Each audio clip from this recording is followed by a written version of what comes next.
Thank you very much. I'm really glad to be here.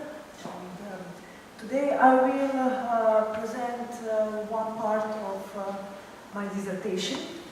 I was researching how female genitals were represented in 20th century art, and feminist approach, or I should say female approach, is one of the important part of this research. Today I will present only 3 performative artists that were very important in this topic. From the 1960s onward, sexuality was a privileged topic of liberal politics of 20th century art. An impulse for a visible and active, productive and creative sexual organ appeared in the art and visual scene at the end of the 60s and in the 70s, especially among female artists. Despite being obscene, indecent, and inappropriate, crude, or vulgar, the female genitals became closely intertwined with the female visual grammar, with the inscribing of the female identity, with the deep notch of her ego, and with the shaping of an autonomous artistic expression. Is it possible to pursue women discussing their own sexuality, their own bodies, and their own sexual organs as a break, servants from the established manners of coding the female body?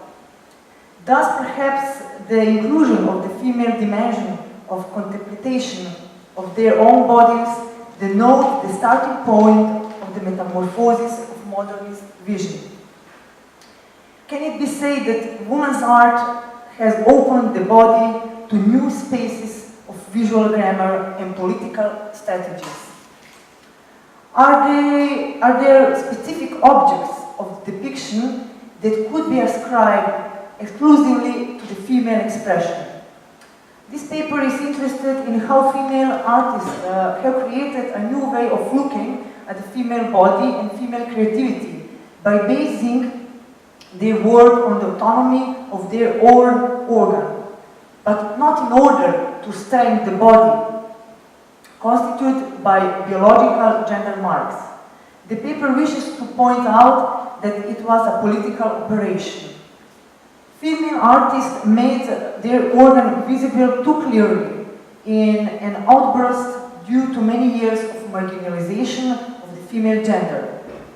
In step with the radical movements for women's rights at the end of the 60s and in the 70s, female artists showed decisively that they wished to create an autonomous visual grammar in the fine arts and a new iconography which would reflect their sexual identity and body. The tendency for change in art coincided with the demands for change in lifestyle. Art became a symbolic arena in which women expressed their vision of their personal and sexual identity. Female artists confronted their own oppressed subject. The appearance of sexual organ on the art scene at first became a privileged alibi of the woman as a creator and of her rhetoric, which had as follows in political slogans.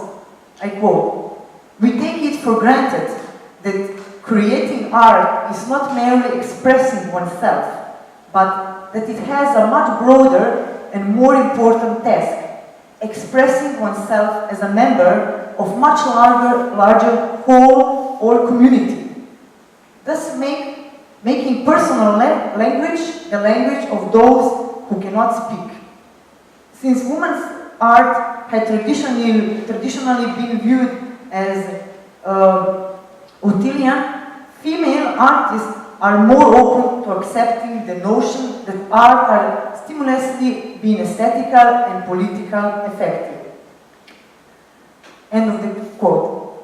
The thought behind the program of the time, personal is political, was demonstrated by a wave of female artists who boldly invested autobiographical context into materiality of their own, primarily naked body, and brought forth parameters of sexuality, defined from a new perspective, that of woman. Female artists focused on the visualization of specific faults of their body. In the process of the material execution of the art objects, this became equated with the body of the female artist, the talking subject and creator. The reformulation of the female body was reflected in a merger, in a stimulus visual language of the woman, the model, artist, medium, and creator. In the article from 1976 entitled "The Pains and Pleasures of Rebirth, Woman's Body Art," Lucy Lippard states, "When women use their own bodies in their own artwork, they are using themselves. A significant psychological factor converts their body or faces from object to subject. A woman using her own face or body has a right to do what she will with them. But it is a subtle abyss that separates man's use of woman for sexual titillation from woman's use of woman to express that insult." End of the quote. Public representation of female artist's body as the object and subject of a nude dug into social and cultural shifts and sessions that must be taken into account when viewing the female body as a subject of artistic production of 20th and 21st century. Foucault already established that bodies and social organization of bodies were directly involved in the system of power and knowledge. These changes assign new artistic practices of the body, which transformed the private body into social pieces. The female figure, which in modernism had passively showed itself in the role of the artist nude and had been the object of the viewer's visual pleasure, was now pushing aside the deep roots of social, sexual, economic, and cultural inscription. Female artists made a breakthrough and performed in front of the audience, most often in a performative action. They deliberately changed the materiality of their own bodies, their nudity, disgusting fluids, and openings in order to problematize intimacy as artistic tool, which questioned the prevailing established art forms and the dominant sexual disposition of the creator. It appears that female paradigms of the body must be understood as a model of breaking with the modernist logic. In the article reviewing modernist criticism from 1981, Mary Kelly developed a complex analysis of the criticism of modernist methods by determining the three characteristic areas of modernist discourse, in which female artists had visibly interviewed materiality, society, and sexuality. From Griselda Pollock, modernism is not merely a heroic effort to achieve individual expression or a discipline of cleansing narration operations and stylistic invention, but above all, the worship of masculine creative individualism. She sees modernism as a fundamental discourse revolving around masculine paradoxes and anxiety that hysterically and obsessively figures, reduces and displays the female body, Or, as Angela Carter once said, Picasso liked cutting up women. On the contrary, the paradigms of vulval iconography, the obsessive self-exposure of the female artist's body, and the materialization of the sexual organ accumulated all that was feminine, and therefore must be termed anti-modernism, since they signify a break and suggest model of postmodern art. These terms can be understood as making a different, transgressive place for the female body in art, which cannot be understood using past predicates of reading. Through vulvar images or the displaying of their own organ, female authors most often explored socially formulated gender identities. They objectified their bodies and defined themselves as a sexual object of the gaze in order to illuminate or undermine the binary man-woman position. The displayed vulva on a photograph or through performative exposure of the female artist's body was seen as a contrast to the established notion of the beautiful, desirable, pin-up female body. Through photographs, Hannah Wilke placed herself in a parody of various roles from everyday life. She combines the image of herself as a sexually attractive woman with the image of a breakthrough artist. The performative photograph entitled, "What Does This Represent? What Do You Represent?", which was made in a series of self-portrait photographs entitled "So Help Me Hannah," shows the artist completely nude, sitting in the corner of the room with the legs wide apart.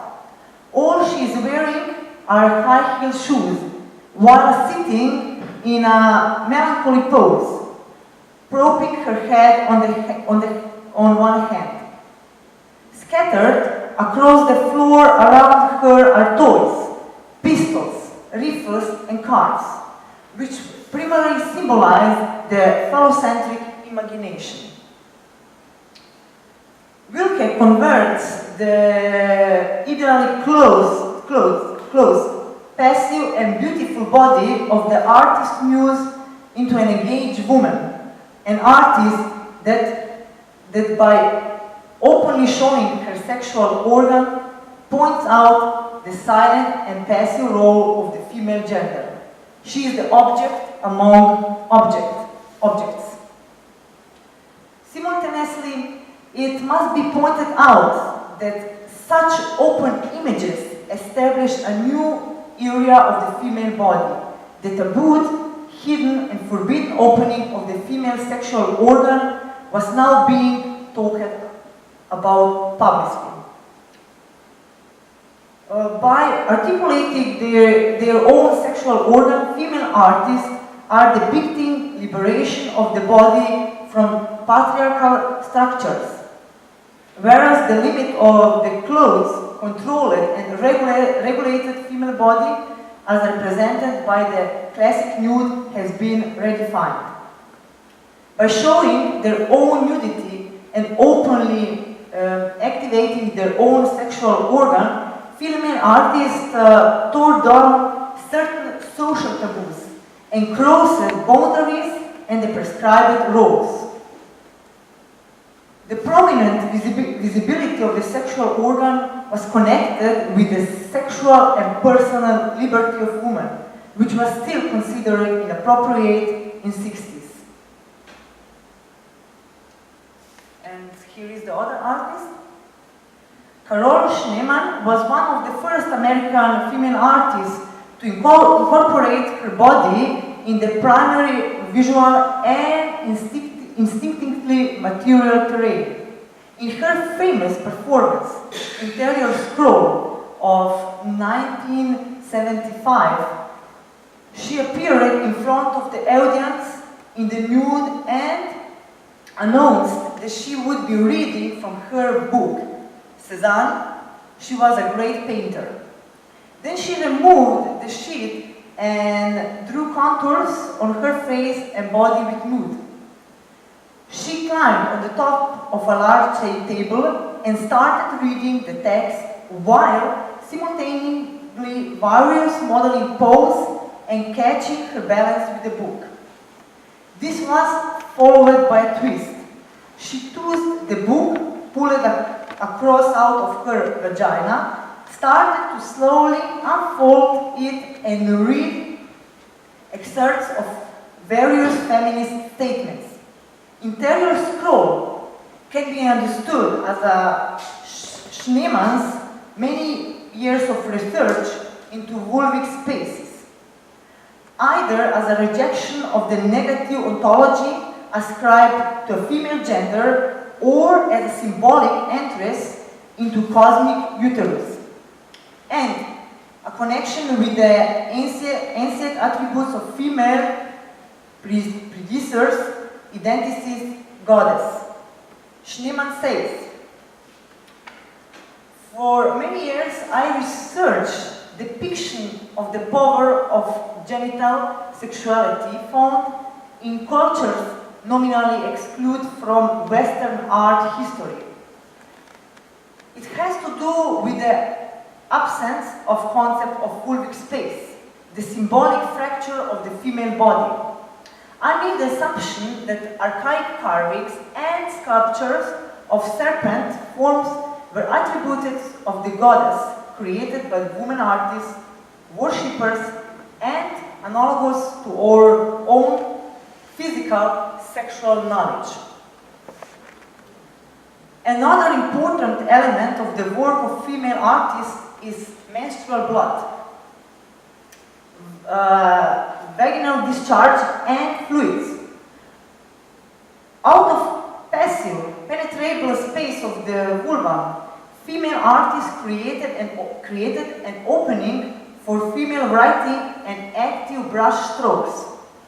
Standing out is the performance vagina painting by the Japanese artist Shigeko Kubota, who moved to New York in 1964 and there joined the avant-garde scene of Fluxus movement.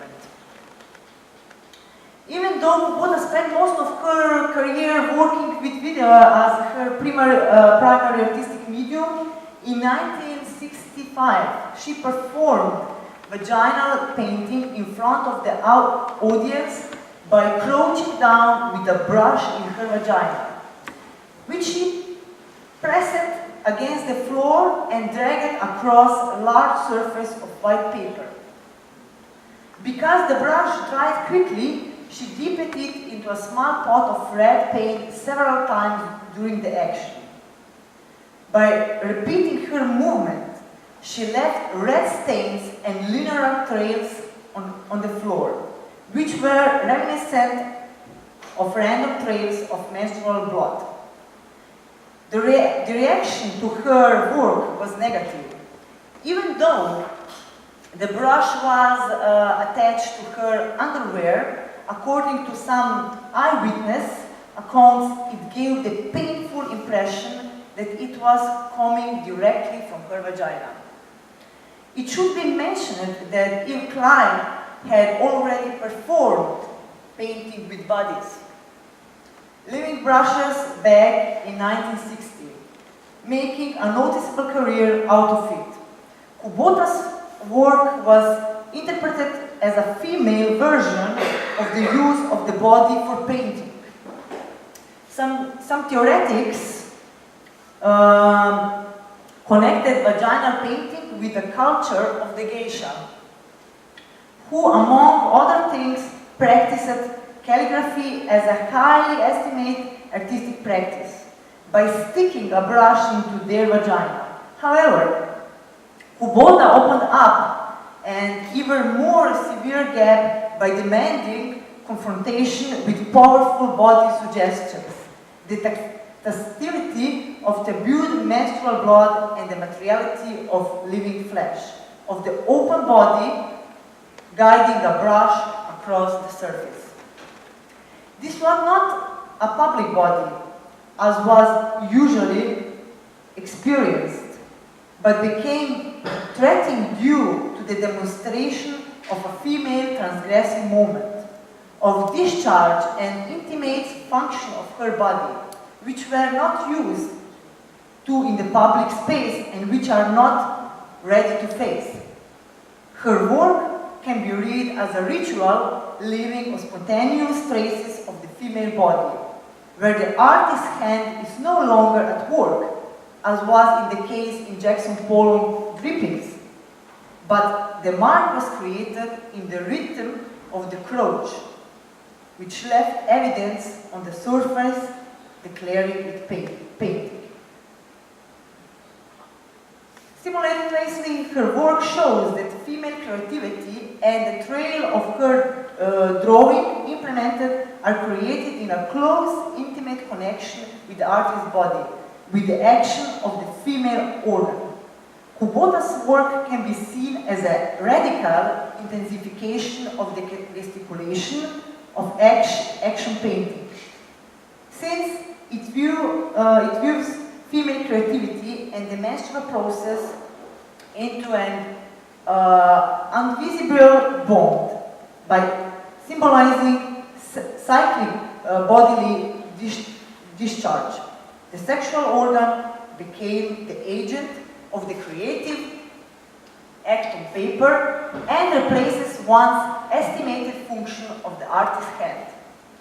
The powerful physical and material presence of transgressive femininity is connected with the excrements of her body, which is why the majority of visual artistic performances that symbolize menstrual blood usually evoke disgust in viewer, since they open up the unattractive sides of corporality that greatly remind us of bodily harm, of an openness of the body which is treating with its insides, aggression and death. Seeing that female excrements have so many negative meanings in traditional cultural classification, it is no wonder that this object of artistic research was so common in visual art.